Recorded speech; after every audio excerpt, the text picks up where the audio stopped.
That was a very sweet and brief introduction, and just right. And I'll actually pick something from what you shared.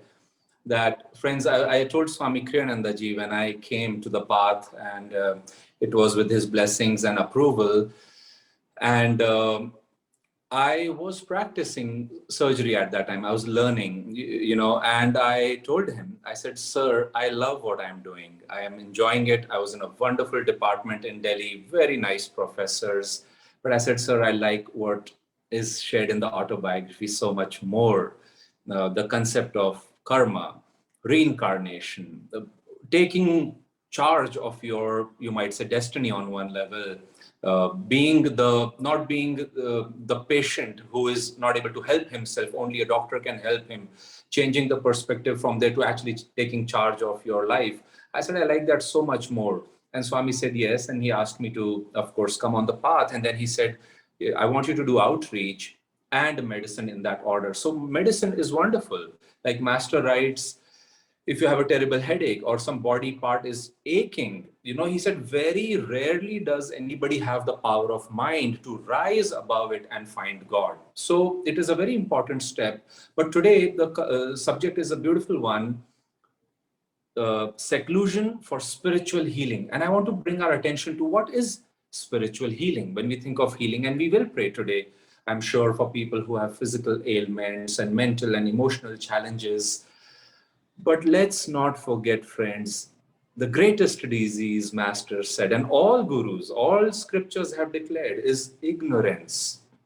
It's almost like God has put us on this playing field, and he's saying, let me see which one finds out that this is all a dream. And it's not enough to just say that. We have to build our experience step by step and come over there. I want to share a few stories. The first one is of a seclusion I took in the Himalayas for the first time in 2014. This was for a week. I was with many of my brother monks. We were all going to a place where Swamiji in that valley had taken seclusion 40 years ago near Lohaghat. And we decided we'll all be in silence. So everything was prepared. We had our tents. Some people had rooms. We had a whiteboard. And we understood how the place functions. And we said, okay, from tonight, it's bye-bye. We will see each other, we will meditate, but we won't make much of an eye contact. We won't talk to each other. Whatever has to be written right on the whiteboard and such. And so the next morning began. And at night before I went to sleep, I prayed to Swamiji. And I said, sir, Swamiji, you had a beautiful experience over here. Swamiji had meditated for 2 months alone in seclusion over there. And he said he felt such divine peace that he could have stayed there all his life, except that his karma, dharma, his guru's instructions brought him back in the world. And he had to, I'm seeing Alok over here, he had to then go back to Kolkata to serve. And so Swami came out. That was the higher dharma, to serve what the guru had told you. And so Swami came out, but I remembered his comments that it was very divine. So I prayed to him. I said, Swamiji, please help me and my brothers feel the same peace that you felt decades ago over here.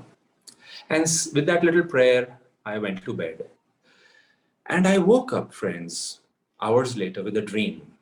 And the dream was, Swami Kriyananda ji came in my dream and he looked at me and he said, how are you, Aditya? I said, I'm very well, Swamiji. And he said, he immediately showed me a smartphone. And he said, do you have one of these? I said, no, sir. I used to have a very simple Nokia phone at that time. He said, why don't you please buy one of these? I think this is exactly what you need.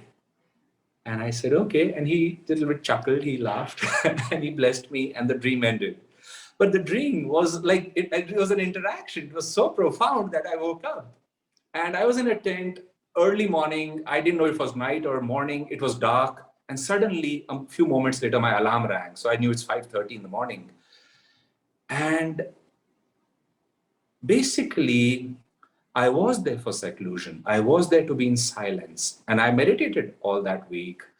And I have to say, it was deeply, in all my meditation techniques, I went deeper. I had a beautiful, deeper experience of the Om technique, Kriya Yoga. You see, when you're conserving energy on so many levels and you are in a place for a one-pointed focus, naturally, in a day, 2, 3, Those, it's like you're digging, digging, digging. Well, you have to hit the water sooner or later. So I did hit the spiritual waters over there. At the same time, when I came back, smartphone, I have to buy a smartphone. And Swami had once told me that your life will be also of a lot of activity, outward activity and intense action, which many of us find ourselves. We are starting the work, we are often making master known. So it's over and above our sadhana. Now, here's the interesting thing. When I came back, I asked a friend who had a smartphone, a guru. I said, can you tell me anything about, this is 2014. I was very new, at least, to smartphones. I had not touched one. I said, which one should I buy? How do I use it? And basically they said, my goodness, we were just planning for the last 2 months to pool money to get you a phone like that.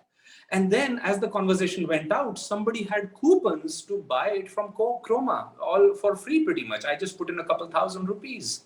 So you see, the point is, seclusion is that time when you are with God, when you are with Guru. Now that frankly was a dramatic example. I hope every seclusion is like that, but they have not been.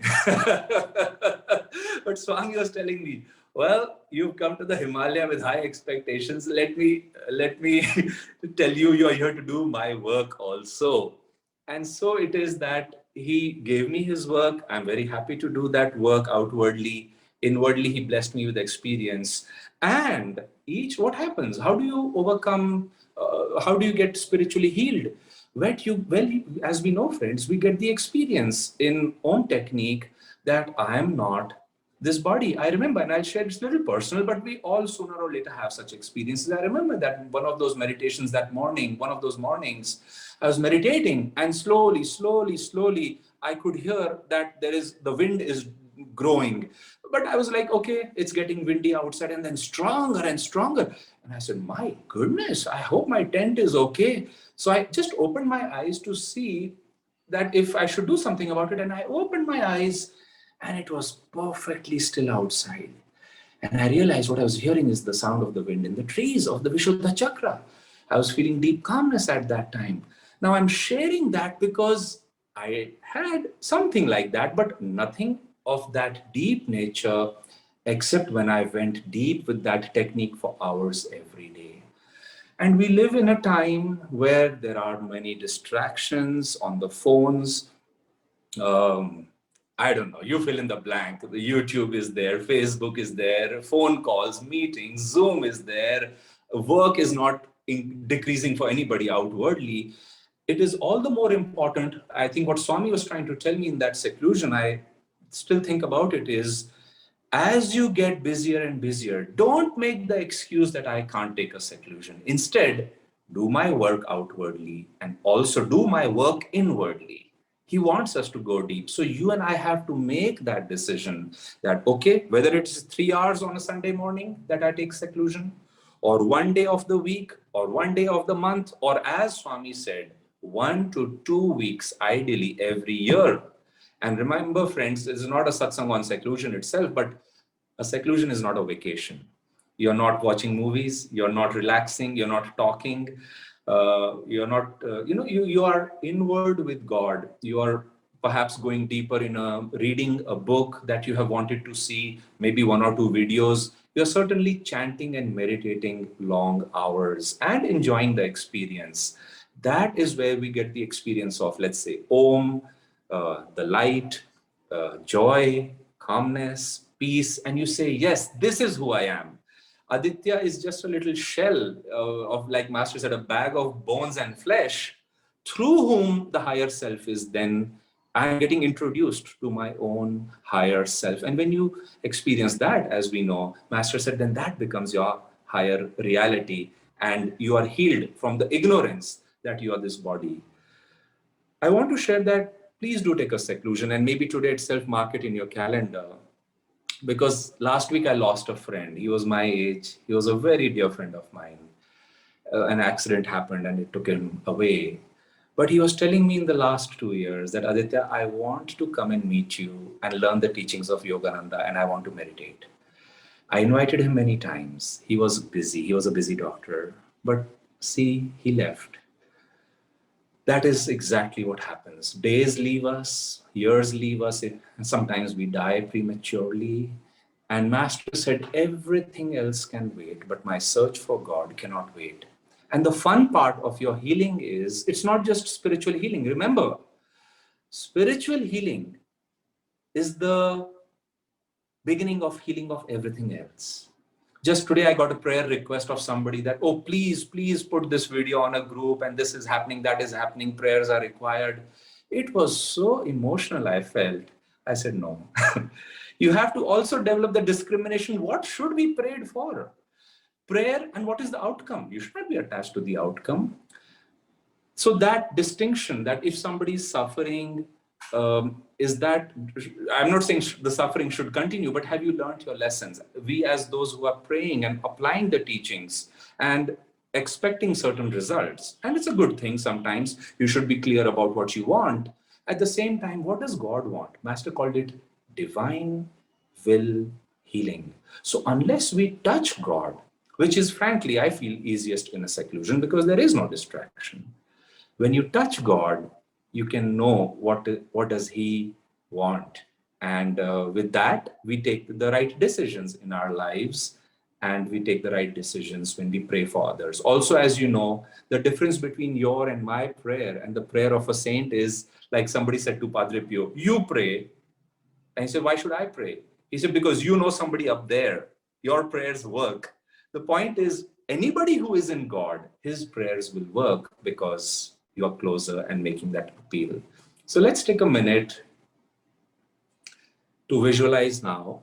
We are about 45 of us, that in this coming year, or before this year ends, whether it is a day, a couple days, or if we can afford, and if we've done previous seclusions, if we can take a week of silence, meditation, going closer to the masters who are always with us. But if we can remove ourselves from all outward commitments and commit ourselves to being in God deeply, then we heal ourselves and we bring that healing touch to our brothers and sisters in the world. So let's take this teaching of Master of Seclusion. As he said, seclusion is the price for greatness. Greatness means closeness to God. Let's thank him for that teaching, and let's see ourselves applying it in the coming months in our lives. Om Shanti, Shanti.